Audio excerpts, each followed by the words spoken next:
Comment on dit welcome? Space. Et un repas? Bilei. Manger ensemble.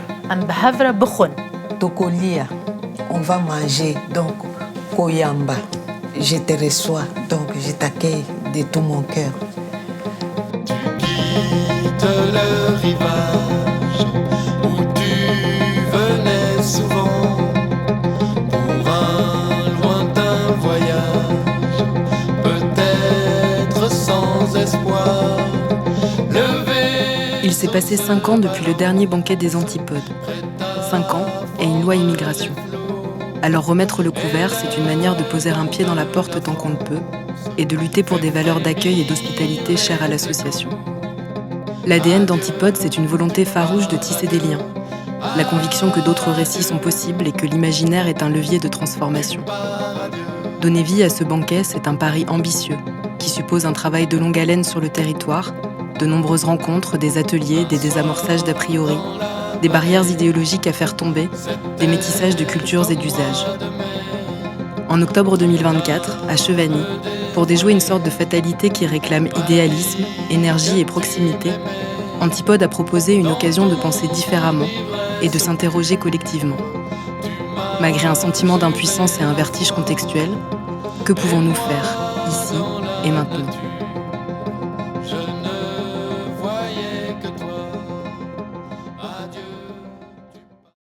À quel moment l'idée a surgi et comment c'est arrivé ce banquet, je ne m'en souviens pas réellement.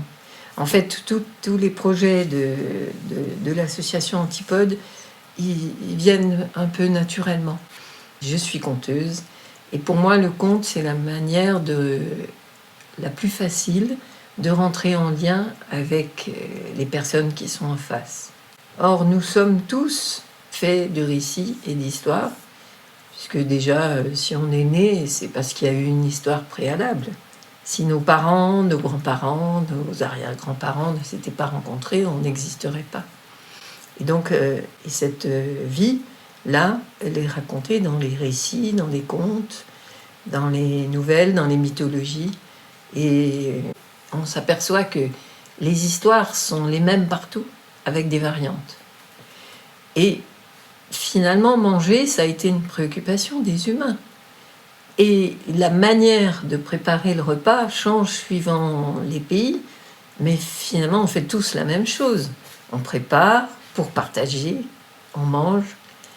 Et est-ce que le partage de la nourriture et le partage de la parole, ce n'est pas quelque chose qui se ressemble? C'est peut-être comme ça que le banquet est venu.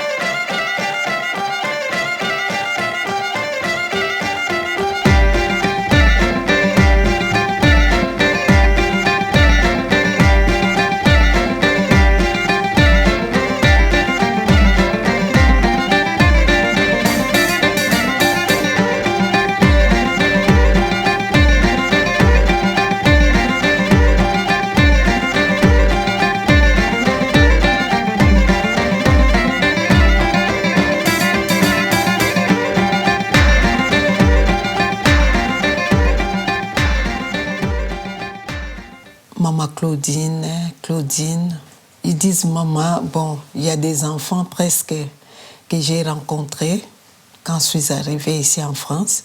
À chaque fois, ils me disent maman Claudine, ou soit Claudine, dans des amis, donc des connaissances. Claudine, mon pays, c'est le Congo, Kinshasa, RDC. Je suis Balkis, je suis kurde syrienne. Entrée en France 2018. Je suis arrivée en 2017. Et quand j'étais au CADA, à Cluny, c'est là où j'ai connu tous mes frères et sœurs de la Antipode. Vraiment, Élise, comme ça, elle parlait avec moi. Toi, Balkis, j'ai dit oui. Tu peux faire un peu de cuisinier pour aller à Chevagny ou comme ça? J'ai dit oui. Elle vient avec ma soeur Zubaïda. À chaque fois, il m'invitait, il s'intéressait beaucoup de moi. Et même quand j'ai eu mes papiers, je suis partie à Chalon-sur-Saône, je suis toujours invitée. C'est vraiment très important. Je me sens vraiment dans ma famille, quoi. Après, Madame Marie-France, elle fait encore gâteau, donner café, quelque chose. Après, parle comment on fait jour pour faire cuisiner comme ça. Elle dit, Madame Marie-France, elle m'a dit, qu'est-ce que tu fais cuisiner beaucoup? J'ai dit, Madame, tu demandes quelque chose, j'ai fait. Elle m'a aidé, j'ai aidé avec toute famille, pas de problème. J'ai des bons souvenirs. J'ai bien vécu avec tout ce monde-là, vraiment. Même si ma famille est loin, quand je suis avec eux, je me sens toujours dans ma famille.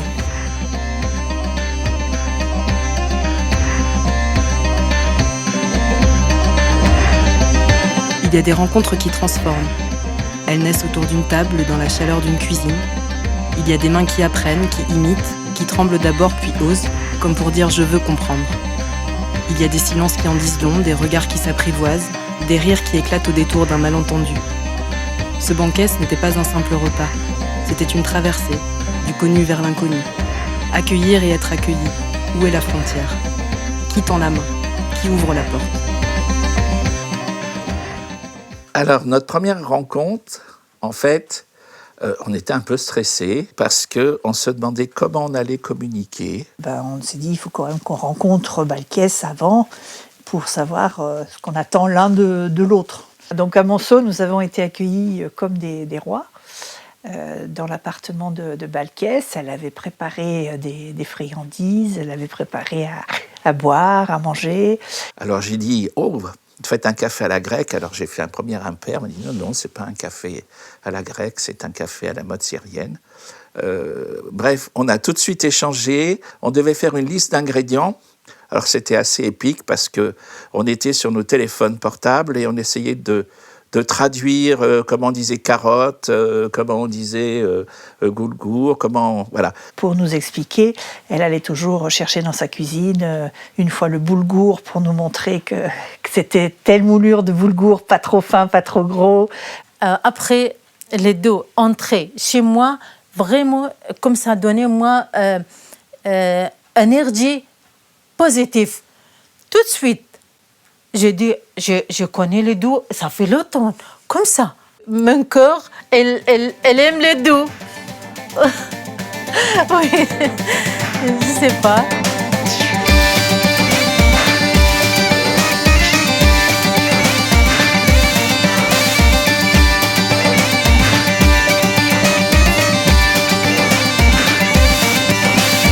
Le banquet des antipodes s'inscrit dans la réalité du monde, dans les gestes du quotidien.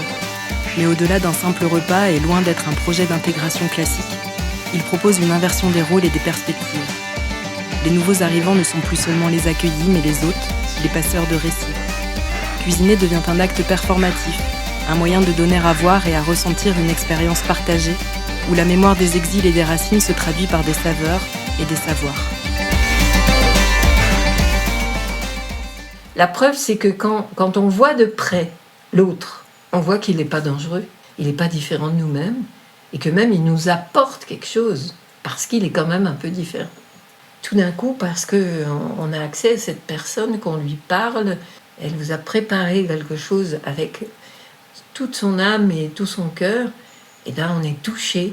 C'est permettre que les gens, à un moment donné, que les personnes s'aperçoivent que l'autre est humain, l'autre est quelqu'un. Ça valorise aussi la personne qui se rend compte de ça. Mais c'est un questionnement permanent, parce que pourquoi on présente toujours l'autre comme un danger, comme un loup? Et aujourd'hui, je suis là chez Gilles. On est venu la fois passée. Il nous a bien accueillis avec sa femme Agnès. Vraiment, il nous a laissé sa maison comme c'était notre maison à nous. Pour moi, c'est une évidence. Mais cette réflexion, elle existe déjà avant. On est dans un monde qui manque un petit peu de communication entre les gens, par égoïsme, par peur, par repli sur soi. Et de s'ouvrir, c'est la meilleure des choses. La façon que ces gens-là m'accueillent et me considèrent, ça me marque et ça me donne de la joie. J'étais trop fière comme on a préparé pour que les gens viennent, ils puissent goûter. Savoir aller vers l'autre, aller l'écouter, l'accueillir, prendre son temps, d'aller vers lui, même si c'est pas au début de notre culture. C'est comme ça qu'on grandit. C'est une idée géniale. Mais quand on est là, tous ensemble, on se partage les idées, on se parle. C'est ça l'intégration. Là, on se voit, on est tous humains. Et c'est un plaisir, et oui, je sais que je resterai en communication avec Claudine, avec Mama Claudine. J'y tiens, Mama Claudine. Au banquet, il n'y a plus d'hôtes ni d'invités, plus d'étrangers ni de natifs, juste des êtres humains assis côte à côte. Peut-être que l'intégration ne se mesure pas en papier signé, mais en bouchées partagées. Peut-être qu'un pays, c'est comme ça que ça se construit, et que la vraie patrie, c'est celle des liens tissés, des mots échangés, des saveurs reconnues dans une autre langue. Être dans la solitude, vraiment, je peux dire, c'est tomber malade, hein? Ou soit être dans une prison à ciel ouvert. Hein? Mais quand tu te retrouves avec tes frères et sœurs qui t'accueillent là où tu es arrivé, oh, c'est la joie. Qu'est-ce qu'on connaît du pays en question? Qu'est-ce qu'on sait de ce que ces gens ont traversé? Ils traversent encore. Parce que ce qui est important aussi, c'est que quand on décide de quitter son pays, c'est pas par plaisir. Or, ces personnes qui quittent leur pays, eh bien, subitement, tout leur environnement, il n'existe plus. Quand Balkès et Soubaïda ont accueilli dans le lieu où elles étaient, et que finalement, elles ont raconté ce qui se passait avec leurs mots, avec leur possibilité de s'exprimer en français. Elle a dit quelque chose qui m'a vraiment énormément touchée et a touché tous les convives. Elle a dit « j'ai 5 ans ». Et tout le monde était surpris. Et à ce moment-là, elle a vu qu'on ne comprenait pas. Elle a fait venir ses neveux, un enfant, et elle a dit qu'elle a 5 ans parce que elle est arrivée en France il y a 5 ans. Je suis née à nouveau ici. J'ai retrouvé le sens de la vie et la liberté. Ça, c'était un moment absolument magnifique. La culture pour Antipode, c'est les liens que nous tissons avec les autres. Des rencontres humaines où l'identité se mélange et s'enrichit. Ce banquet, c'est bien plus qu'un simple repas. C'est un espace de création, un territoire d'expérimentation, où la rencontre humaine devient un langage, où chaque geste, chaque sourire, chaque partage produit un déplacement. C'est aussi refuser l'indifférence, modeler le réel en imaginant de nouvelles formes de relations, de nouvelles manières d'habiter ensemble un espace commun. C'est redonner une place aux voix oubliées, aux visages invisibilisés. Et c'est une œuvre vivante, où chaque participant devient acteur et créateur d'un moment unique, où l'hospitalité devient un geste artistique. Un moment suspendu, où la cuisine devient le langage commun d'une fraternité en train de se créer. Adieu, tu pars, adieu, adieu, tu pars, adieu. J'aurais hâte de recommencer. C'est quelque chose qu'on pourrait peut-être reproduire à une petite échelle. Parce que c'était pas simplement dans les maisons. On s'est réunis à Cluny où il y avait préparation. Donc il y avait cette convivialité. Pouvez-vous ouvrir votre maison pour accueillir du monde? Non, c'est pas que ça. إحساس بالإنسانية يعني. Ouvrir la porte et ouvrir la fenêtre vers l'extérieur. Jo et moi, on a essayé de faire ça toute notre vie. Chercher la manière, comme tu disais, de mettre le pied dans la porte. Et à un moment donné, de montrer que ce pied dans la porte, il vous apporte un souffle nouveau. Ce qui m'a touchée, la façon dont les invités se sont servis du repas. Et elle nous a dit mais chez nous, avant d'aller manger, il faut aller se laver les mains. Et les autres aussi ont mangé avec les mains. Donc, ça m'a dépassée. Et j'ai vu qu'on est tous ensemble. Vraiment, j'étais dans la joie.